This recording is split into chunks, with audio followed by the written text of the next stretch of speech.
Cancer का नाम सुनते ही लोगों के मन में डर बैठ जाता है। कैंसर के मामले दिन ब दिन पूरी दुनिया में बढ़ रहे हैं। वैज्ञानिक इससे बचने के लिए दिन रात खोज में लगे हुए हैं, लेकिन अब उम्मीद की एक नई किरण नजर आई है। दरअसल वैज्ञानिकों ने एक ऐसी वैक्सीन तैयार की है जो कैंसर के खिलाफ लड़ाई में अहम भूमिका निभा सकती है, और अगर सब कुछ ठीक रहा तो यह वैक्सीन भविष्य में दुनिया भर के करोड़ों अरबों लोगों की जिंदगियां बचा सकती है। तो डिड यू नो में बात होगी इसी वैक्सीन की और इससे जुड़ी तमाम अहम जानकारियों की। पहला सवाल, कौन सी है यह वैक्सीन और किस कैंसर का करेगी इलाज? रूस की फेडरल मेडिकल एवं बायोलॉजिकल एजेंसी FMBA ने एक mRNA बेस्ड वैक्सीन तैयार की है जिसका नाम एंट्रोमिक्स कैंसर वैक्सीन रखा गया है।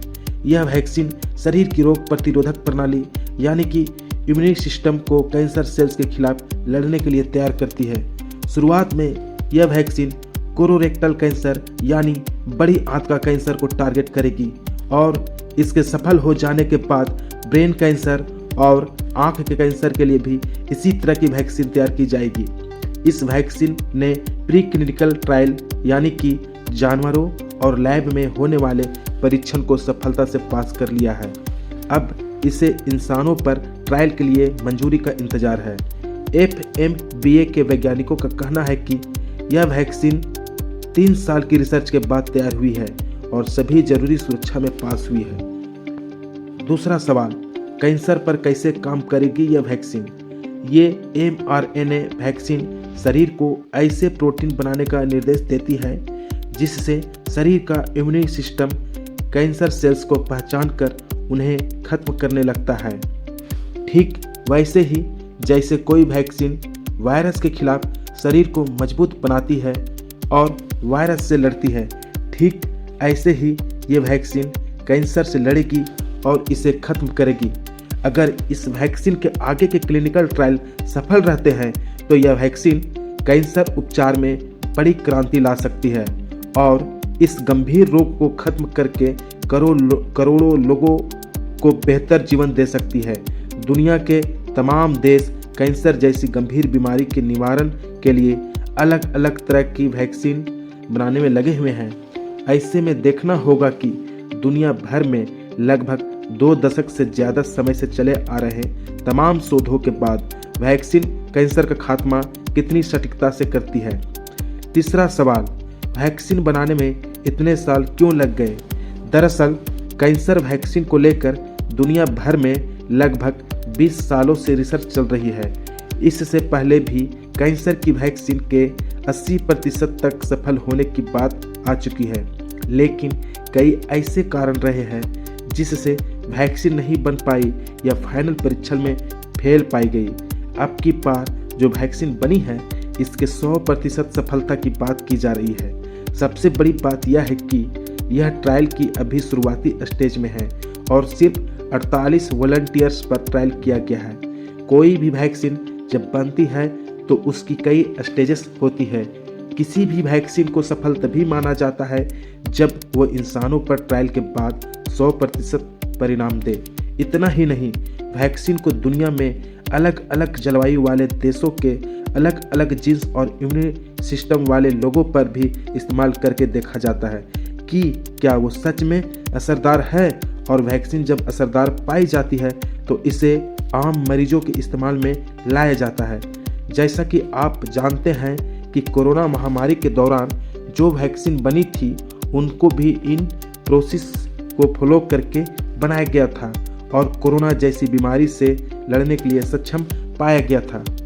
चौथा सवाल, भारत में कैंसर के क्या है हालात और कितनी कारगर होगी यह वैक्सीन? आंकड़ों पर नज़र डालें तो भारत में साल 2024 में करीब 16 लाख लोगों को कैंसर हुआ और 8,74,000 से ज़्यादा लोगों की मौत हुई। ऐसे में रूस की इस वैक्सीन से कैंसर को मात देने में सहूलियत तो मिल सकती है, लेकिन अभी इस वैक्सीन का ट्रायल पूरी दुनिया में होना अभी ज़रूरी है। अभी ये सिर्फ रूस में हुआ है और वो भी क्लिनिकल ह्यूमन ट्रायल नहीं हुआ है। भारत के लोगों का जीन और जेनेटिक मेथड रूस या अमेरिका के लोगों से अलग है। जब इस वैक्सीन का ट्रायल अलग अलग जनसंख्या पर होगा, भारत में भी होगा और फिर उसका परिणाम 100% सफल आएगा, तब कहा जा सकता है कि कैंसर की ये वैक्सीन कारगर है। जबकि भारत में देखें तो सबसे ज़्यादा मामले lungs cancer, oral cancer, cervical cancer, breast cancer के जैसे कैंसर के सामने आते हैं, जो कि रूस की कैंसर के मामलों से अलग है। इसलिए भारतीय वैज्ञानिक जो कैंसर की वैक्सीन बना रहे हैं वह यहाँ के हालातों को देखकर बनाई जा रही है, जो अलग अलग कंपनियां देश के अलग अलग शहरों में विकसित कर रही है। 5वां सवाल, भारत में कौन सी कंपनियां बना रही है कैंसर की वैक्सीन? भारत में भी कैंसर वैक्सीन और इलाज को लेकर कई कंपनियां कार्य कर रही है, जिसमें सबसे बड़ी उपलब्धि हाल ही में सीरम इंस्टीट्यूट ऑफ इंडिया को मिली है। पुणे स्थित इस कंपनी ने भारत की पहली स्वदेशी HPV वैक्सीन सर्वेक्स तैयार की है। यह वैक्सीन सर्वाइकल कैंसर से बचाव करती है, जो महिलाओं में कैंसर से होने वाली मौतों का प्रमुख कारण है। रिपोर्ट्स की माने तो इसकी कीमत भी लगभग 200 से 400 रुपये तक हो सकती है, जबकि विदेशी वैक्सीन की लागत कई हजार रुपये तक होती है। भारत सरकार ने इसे राष्ट्रीय टीकाकरण कार्यक्रम में भी शामिल कर लिया है। इसके अलावा देश के अलग अलग हिस्सों में वैक्सीन पर काम तेजी के साथ चल रहा है। दिल्ली की अपेक बायोटेक ने कैंसर उपचार में एक और बड़ी सफलता हासिल की है। कंपनी ने भारत की पहली स्वीकृत की गई डेंड्रिटिक सेल आधारित व्यक्तिगत कैंसर इम्यूनोथेरेपी यानी कि F7R विकसित की है। इसे मरीज की खुद की रक्त कोशिकाओं से तैयार किया जाता है और यह ठोस ट्यूमर जैसे कैंसर में कारगर साबित हो रही है। इसके अलावा IISc बेंगलुरु में एक सिंथेटिक कंपाउंड तैयार किया गया है, जो कैंसर के खिलाफ वैक्सीन की ताकत को बढ़ाता है। और तो और इम्यूनो एक्ट IIT बॉम्बे की स्पिन ऑफ कंपनी ने भारत की पहली स्वदेशी CAR-T यानी CAR-T थेरेपी NexCAR19 तैयार की है। ये खास तौर पर ल्यूकेमिया और लिम्फोमा जैसे कैंसर में कारगर है।